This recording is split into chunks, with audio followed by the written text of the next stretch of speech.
আল্লাহর ব্যাপারে নিরাশ হবেন, তার দয়ার প্রতি আশা হারাবেন না।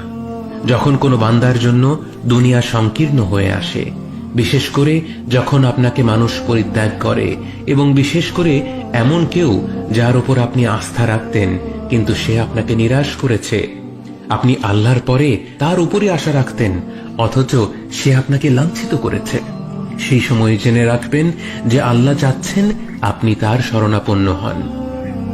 এই পৃথিবীর সবচেয়ে সুখী মানুষ হচ্ছে সে যে আল্লাহর দিকে তার মুখ ফেরায়। এই পৃথিবীর সবচেয়ে সুখী মানুষ সে যে আল্লাহর কাছে তার হৃদয় সমর্পণ করে।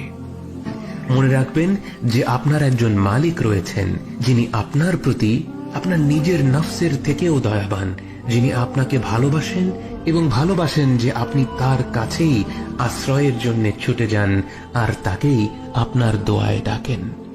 জেনে রাখবেন যে একমাত্র আল্লাহর প্রতি দৃঢ় বিশ্বাসী আপনার জীবনের সংকীর্ণতা দূর করে প্রাচুর্য এনে দিতে পারে, অন্ধকার দূর করে আবার আলোকিত করে দিতে পারে।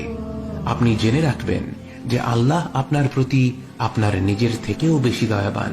একমাত্র এই বিশ্বাসটাই আপনার সকল দুশ্চিন্তা ও বিষণ্ণতা মুছে দেবে। কে আছে এমন যে আল্লাহর দরজায় দাঁড়িয়েছে কিন্তু আল্লাহ তাকে তাড়িয়ে দিয়েছে? তিনি তো সব চাইতে উদার, মহা দয়ালু, মায়ার সাগর।